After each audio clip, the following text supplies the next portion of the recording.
Yo, what is up, folks? It's your boy Sports PSP in the building. Hope everyone is enjoying a fantastic, wonderful day.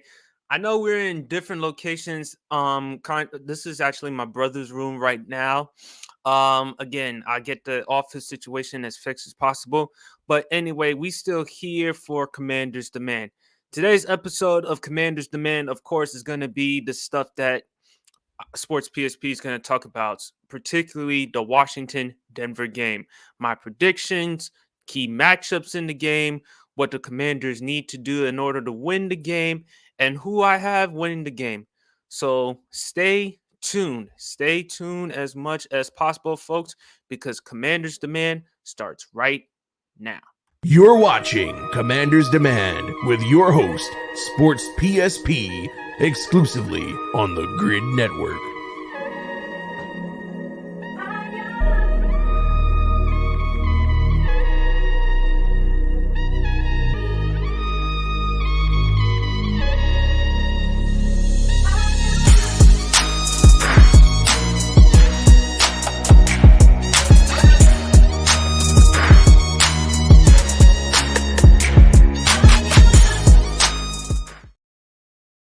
What's up, everybody? It's your boy Sports PSP in the building. Welcome to an episode of Commander's Demand. It's an episode in which your boy Sports PSP discusses things surrounding the Washington Commanders and so much more. Good morning, everyone. Hope everyone is enjoying a fantastic Friday. 2 days away before going back to week 2 of the NFL football season. Hope everyone is enjoying the rest of their Friday. But folks, man, we got to talk about week 2. Before I talk about week 2, I want to talk about week 1. I said on the post game, look, just give a quick recap of week 1 against the Cardinals. Look, Commanders won the game 20-16. Overall, I was really unimpressed with the performance. I thought there were some things that Washington needs to do differently, particularly on offense. We got to do a better job as far as running the football. Brian Robinson had 19 carries for like 59 yards, which is an average of 3.1 yards carry.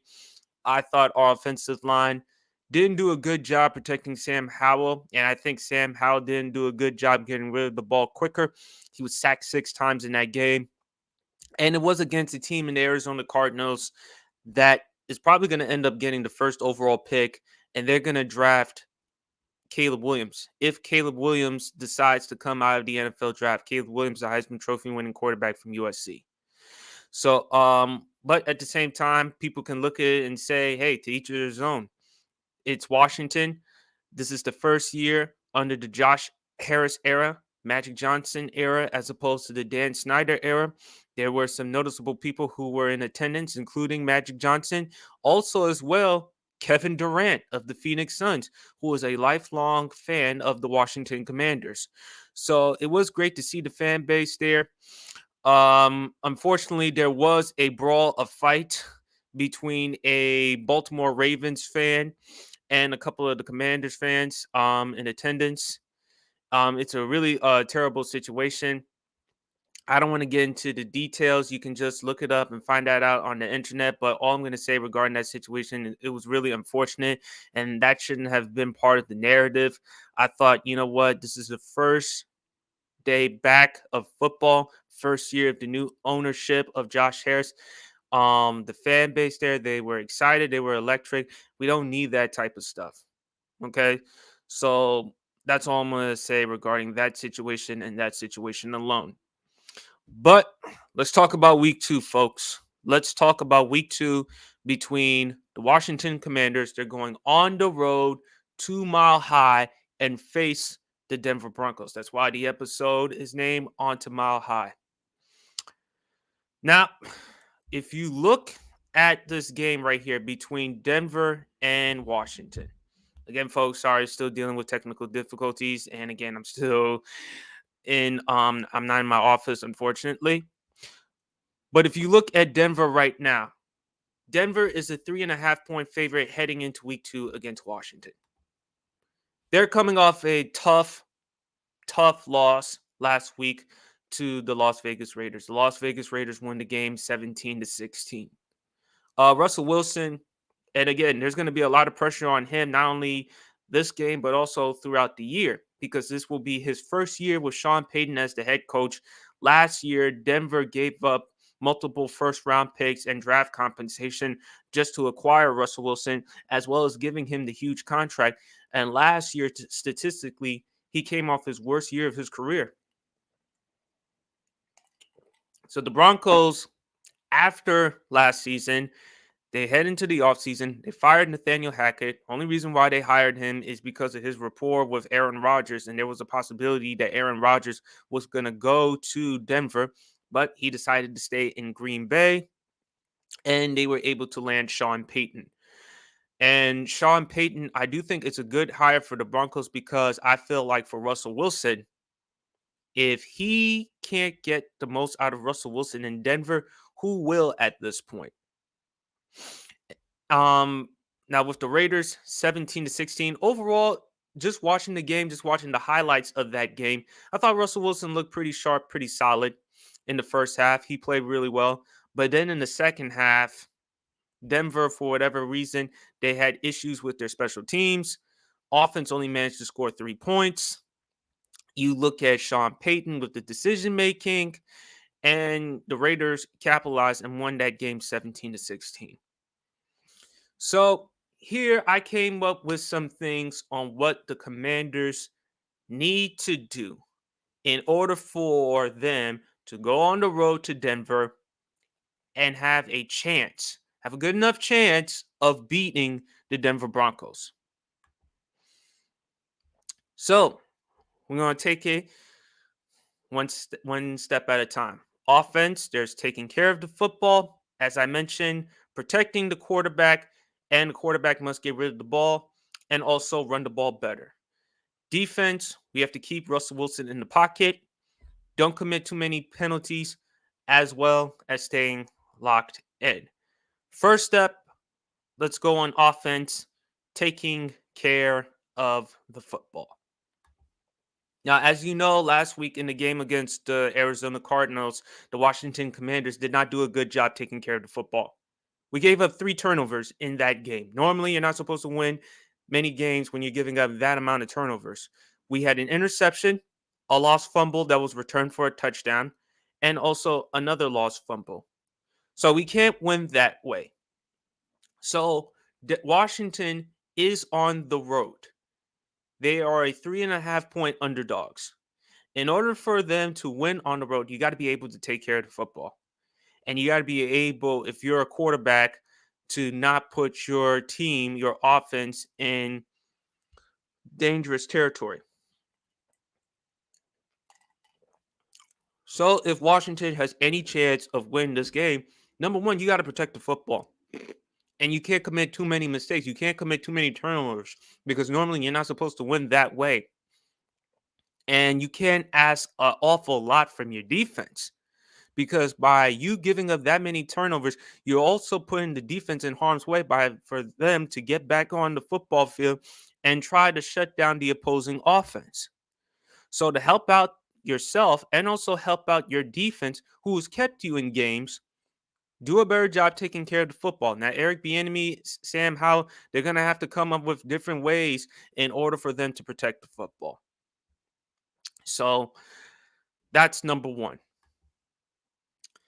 Number two, as I previously mentioned, protect the quarterback. Yeah. And also, quarterback must get rid of football. Sam Howell was sacked 6 times yesterday. 6 times. Washington last year did not do a great job as far as taking care of the football. Matter of fact, I think according to StatMuse and Pro Football Reference, we were top 10 in the NFL last year in giving up the most sacks allowed. Giving up the most sacks. So we can't win this way if we can't protect our quarterback. But also, our quarterback cannot hold on to the football a little too long. Sam Howell's just going to have to find ways to get rid of the ball quicker and sooner, just to avoid not putting himself in harm's way. Now, Washington offensive line, I talk about some of the additions with Andrew Willie, Stromberg, the guy we drafted out of Arkansas. Washington, I got to say this. with the way that they're playing, and I know it's just very early in the season, but if they continue going on this trend of not protecting their quarterback, they're on pace to have another season being top 10 or worse on allowing the most sacks. You're putting Sam Howell in a compromised situation, and this is his first year as a starter. And Sam Howell, mind you, is not the biggest quarterback in the world. Sam Howell is about 6 feet, 6'1, 225. So you got to do a better job, Washington, after this offseason. If you're not going to get any additions as far as with, if you want to get somebody, you got to get the offensive line. You got to get the offensive line because if you're saying that Sam Howell is our future, you got to do your due diligence by putting forth an offensive line around him. Bottom line, you got to get him an offensive line because Sam Howell isn't the most mobile or athletic quarterback in the world.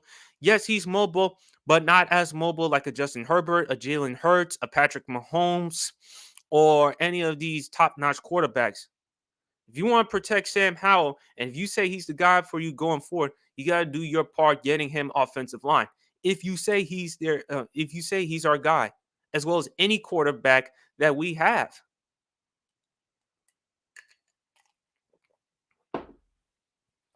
So that's what Washington has to do. We got to do a better job protecting our quarterback. And not only that, the other reason why I am concerned with Washington's offensive line is because you look at Denver's defensive line. If you look at their D line with Randy Gregory, Jonathan Cooper, Frank Clark, Nick Bonito, neither of them, I'm just reading the stats here from Fansided, neither of them had any sack nor a quarterback hit.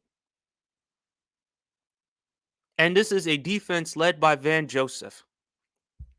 So Denver is coming off a very disappointing performance, an embarrassing performance on defense. I don't see them replicating what they did last week. They're going to get after Sam Howell. They're going to find ways to get after Sam Howell's ass. And the offensive line, they better be prepared and they better be ready. Because I don't see Denver's defense having another bad game like they did last week. You can make an argument that Washington's offensive line could be better because, after all, last week they gave up 6 sacks. But at that stadium at Mile High and with a defense like Denver, and Denver's defense last year was really good. That's what also kept them in games last season. I just don't see them having another bad or disappointing performance. I don't. So, and then the other area that the Commanders I'm concerned about, they got to run the ball. If you want to help out Sam Howell and if you want to take the pressure off of Sam Howell, you got to be able to run the football. As I mentioned, Brian Robinson had 19 carries for 59 yards, averaging 3.1 yards a carry. Antonio Gibson really didn't do much. Matter of fact, he lost the fumble. Eric Bieniemy and Antonio Gibson, apparently they're just not on the same wavelength. So we have to establish the run a little bit more if we're Washington. We can't just rely on Sam Howell's legs. We got to rely on Brian Robinson as well as Antonio Gibson. And that's also on the offensive line, not only with the pass blocking, but also with the run blocking. We got to find a way to generate some holes for our running backs in order for us to move the chains and keep the game going so that we can keep the opposing offense on the sideline. So Washington, they're going to have to do a better job running the football, and they're going to have to do a better job creating plays for Sam Howell because Sam Howell, this is his first year as a starter. I'm not going to ask Sam Howell to win too many games by throwing the football 50 or 60 times. Now we're going to ask him to throw the football probably around 30 to 35 times, but we got to be able to reestablish the run. We got to be able to run the football. We got to be able to move the chains. We got to be able to do a lot of things for our offensive line, for our running backs.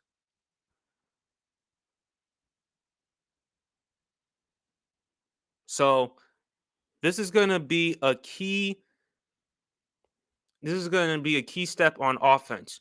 Protecting Sam Howell, but also we got to be able to run the football. And we can't win too many games if we're giving up lackluster performances on offense. I think we only rushed like 96 yards in that game. I mean, and if you look at Washington, I'm just reading the stats here right now. And if you look at Washington, we didn't do a good job running the football. I mean, you look at Sam Howell, 2 carries, 11 yards. He did have a rushing touchdown. Antonio Gibson, 3 carries for 9 yards. No, I'm sorry. Antonio Gibson, 3 carries for 9 yards. Rodriguez, 3 carries for 7 yards. And Curtis Samuel, 1 carry for 6 yards. So we didn't even have 100 yards rushing in that game. We had 28 carries. 70, 79, 92 for like 92, 96 yards. So we can't win that way as far as rushing the football. No, we got to be able to run the ball better. Have to. So we got to work on that. Now, our defense. And our defense has done its part this season so far and also last season. We got to keep Russell Wilson in the pocket. Now, Russell Wilson is not the same athlete that he was in his earlier years in Seattle, but he's still able to move around in the pocket, and he was still able to escape from the pocket and connect on a couple of touchdown passes in that game against the Raiders last week. So if we're Washington and if we have any chance of winning this game against the Denver Broncos, we got to keep number 3 in the pocket. And the more we keep Russell Wilson in the pocket, because after all, he's not the biggest quarterback in the world. He's about 5'10", 5'11". If we keep him in the pocket and if we put a lot of pressure on him with LaRon Payne, with Montez Sweat, with Jonathan Allen, and maybe hopefully Chase Young, if he's able to come play in this game, Washington has a very good enough chance to win if we could put pressure off of Russell Wilson and keep him inside the pocket instead of outside. Because if he rolls outside, he's still going to find ways to move, to run for a few yards, possibly move the chains, possibly find a guy like Courtland Sutton. Now, another problem that Denver had last week against the Las Vegas Raiders, they had no Jared Jeudy. Now, we don't know whether if Jared Jeudy is going to play, but if Jared Jeudy is going to play, that's going to be good for Russell Wilson because you have another weapon, another option for him as opposed to Courtland Sutton or whoever that the Denver Broncos have. So, and of course, what separates Jared Jeudy is his route running ability. That's what he was known for going back to his days in college at Alabama. So if Jeudy has any chance of playing, I think it's very beneficial for Russell Wilson because if Jeudy, his route running, his ability to get open, I think that says a lot. Only concern with Jeudy has been durability, and early on in his career was his hands. So, number 1, you got to keep Russell Wilson in the pocket. Number 2, if you're Washington, and we didn't see much from Denver last week against the Raiders because of the vertical threat. I didn't see too many opportunities where they were able to connect the long ball. Keep putting pressure on Russell Wilson and eliminate the deep ball. Now, last week we were able to do that, but after all, it was against the Cardinals. It was against Josh Dobbs, and there was no difference maker on Arizona's offense. Assuming if Jared Jeudy is going to play, you also have him. You also have Courtland Sutton. We got to figure out ways to eliminate the deep ball and allow Russell Wilson with the intermediate throws, the short throws. If we take away the deep ball and if we put pressure on Russell Wilson and keep him in the pocket, then I think we have a really good chance. As well as another thing that I mentioned in the overlay. Penalties. We can't commit too many dumb penalties. If we commit too many dumb penalties like a PI or defensive holding, oh my God, it's going to be terrible. And you're going to give Russ and company an opportunity to move the ball down the field, get first downs, and put points on the board. So if we're Washington, we got to play smart, consistent football. We can't commit too many dumb penalties because that's just fucking inexcusable. So we just got to keep Russ in that pocket, and we can't commit too many dumb penalties, man. Dumb PIs, dumb defensive holdings. We got to stay locked in, and we got to stay consistent. We got to stay consistent in this game.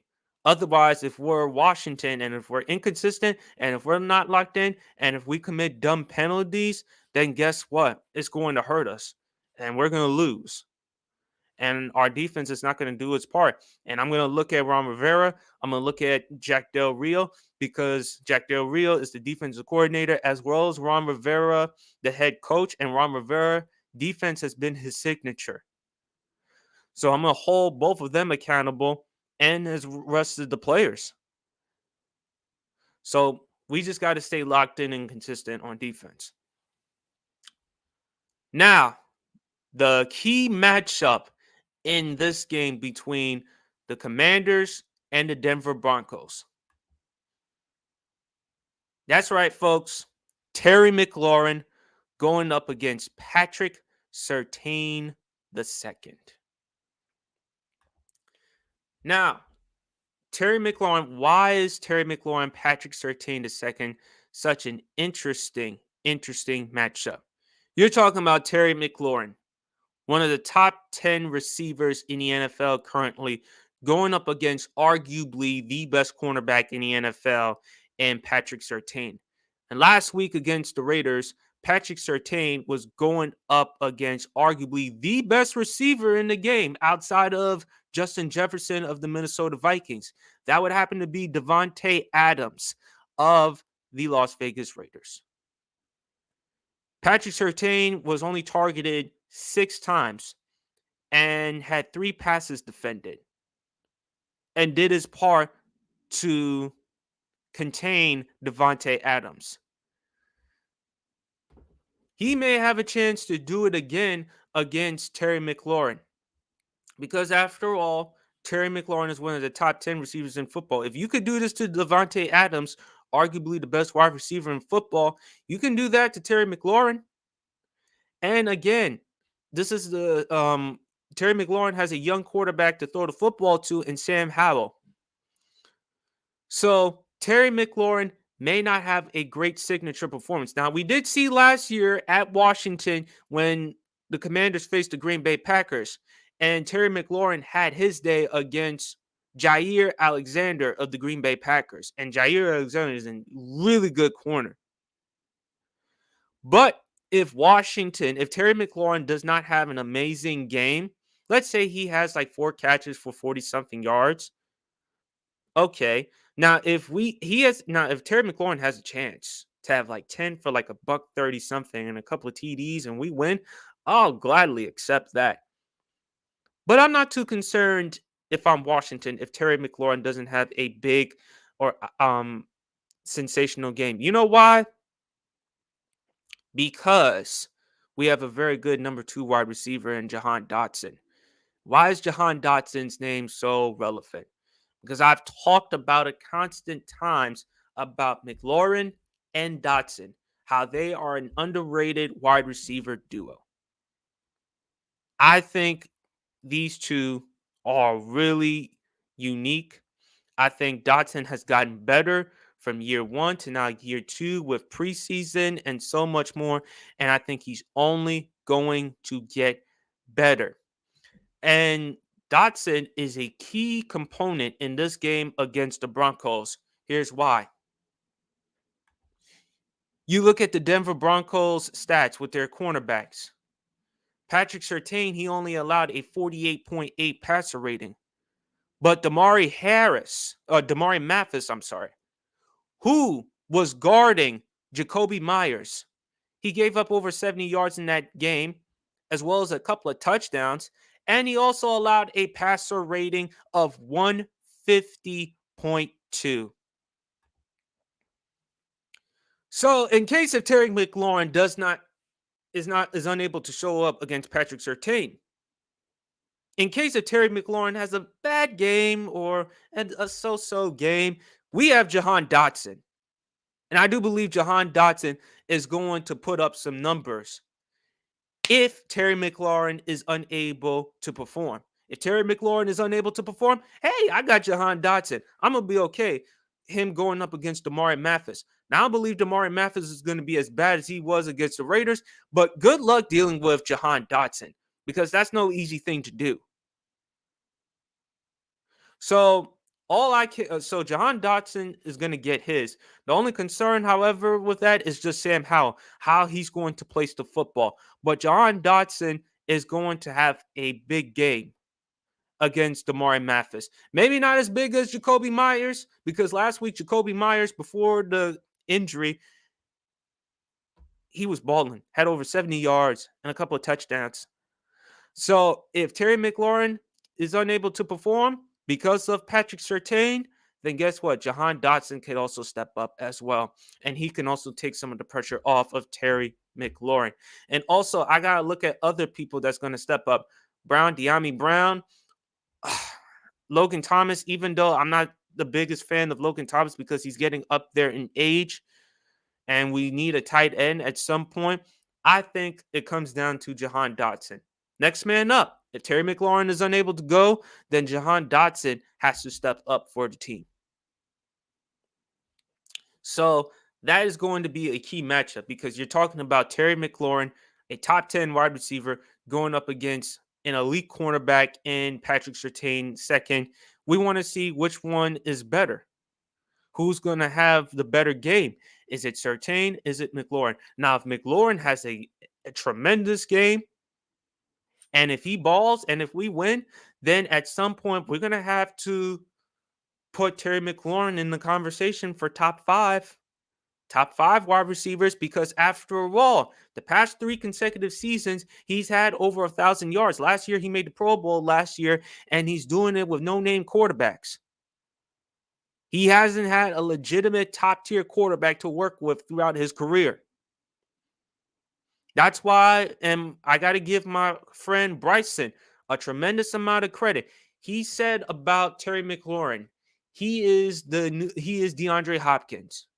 And I was kind of shocked at first when he said it, but once he explained it, I kind of understood what he was talking about because he's talking about how productive Terry McLaurin is and doing it with no-name quarterbacks. And that's exactly how DeAndre Hopkins was when he was in Houston early on. He had no-name quarterbacks. I mean, come on, Matt Schaub, Brock Osweiler, Tom Savage, Case Keenum. This was all these quarterbacks he had before Deshaun Watson. And then after Deshaun Watson, to a lesser extent, he had Kyler Murray of the Arizona Cardinals. Terry McLaurin is able to produce. Terry McLaurin has had his chances going up against legit corners. Last year, as I mentioned, Jair Alexander, and he had his day, scored a touchdown catch over Jair Alexander. So if Terry McLaurin has a great game and outperforms Patrick Surtain, then perhaps we need to put Terry McLaurin at some point in the discussion for top 5. Now, it's still early in the football season. We still got more football left to go, but this could be a great step for Terry McLaurin. And if Terry McLaurin does not have a great or outstanding performance, then I still have Jahan Dotson to step up and make a difference because I think he's a really good number 2 who could have a chance someday of being a number 1 wide receiver.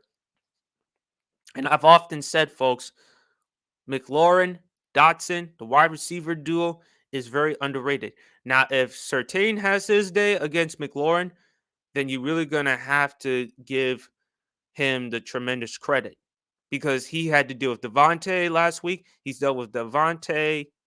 He's dealing with Devontae right now because, again, they play in the same division. He's going up against Terry McLaurin, and he's going to have to go up against other legit wide receivers. So this is a great wide receiver versus cornerback matchup. I'm looking forward to seeing who's going to have the better performance, who's going to outshine which one. Is it Terry McLaurin or is it Patrick Surtain? That's the key matchup that I'm interested in seeing. So, folks, to wrap up the show, who do I have winning this game between the Washington Commanders and the Denver Broncos? Sadly, Commanders fans, I hate to say it, but I'm going with Denver in this one. I'm going with Denver in this one is because of some stats I found. Since 2011, Washington hasn't had a 2-0 start in the regular season. And I think the quarterback who started during that time, I believe it was Rex Grossman. So we haven't had a 2-0 start in a long time. And we've had better quarterbacks than Rex Grossman. At one point, we had RG3 when healthy. We had Kirk Cousins at one point, but we've never had a 2-0 start since 2011. Washington is on the road against Denver. As I said, Washington is a 3.5-point underdogs heading into this game. And as I mentioned with Sean Payton, the reason why they lost this one is because of special teams. Like, come on, Sean Payton, that onside kick, what the fuck were you thinking? And again, Denver, they're heading in a new direction moving forward with Sean Payton. I find it hard to believe that Sean Payton is going to start the season at 0-2. I do not have Denver making the playoffs. I do not have Denver making coming out of the AFC or doing anything big or special. But if Denver has an 0-2 start and if they struggle, not only this is an indictment on Russell Wilson, but it's also an indictment on Sean Payton.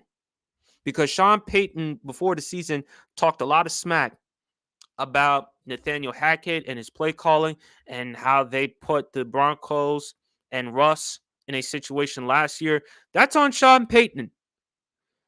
You're supposed to super exceed your predecessor. And if you have a terrible season or a struggling, disappointing season, kind of like last year, then that's on Sean Payton. Because Sean Payton, without a doubt, is going to the Pro Football Hall of Fame. He comes from the Bill Parcells coaching tree. Sean Payton, it was easy for him to go to Denver because of the money and the power and the authority that he was given. And he was supposed to be the guy to help out Russell Wilson.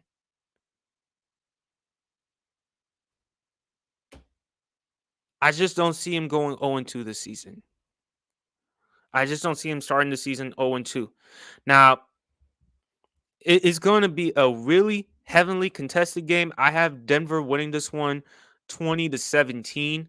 I think it's going to be a very defensive-oriented game, but I do think when it comes down to Denver's going to win this one with a late possession. Russell Wilson is going to put them in a position for a game-winning field goal, and they're going to win it. Or Russell Wilson scoring a late game-winning touchdown. And with Washington, again, like I said, for offense, the only way that they have any chance of winning from an offensive standpoint, they have to take care of the football. You can't give up too many turnovers. You're not going to win too many games if you give up that many turnovers. You have to do a better job of protecting Sam Howell. Hopefully that comes into fruition, but I just don't see it happening. And this is Sam Howell's first year as a starter, so he's going to have some growing pains. Our defense, no doubt, is going to put us in a position to succeed. We still have Montez Sweat. We still have Deron Payne. We still have Jonathan Allen. Our secondary, look, we have to eliminate the vertical threat, and we can't give up dumb penalties, such as holding, pass interferences, things of that nature. We do that, we're scratching ourselves in the head like, what the fuck we're thinking. So I got Denver winning this one. It's at home. You're coming off of a tough loss against the Raiders, in which you should have won. And not only that, I just don't see Sean Payton starting off 0-2. And if it does happen, then then Denver has bigger problems than what I previously thought, or what most of us previously thought. That's how I look at it. So Denver, they should win this one 20-17. I think it's going to be very heavily competitive. I think this is going to be a very defensive oriented game. I think, and for Washington's part on the defense, keep Russ in that pocket. Just do not allow him to escape the pocket and make plays. And if Jared Judy is going to play, we're going to have to do our part game planning him, but also Cortland Sutton.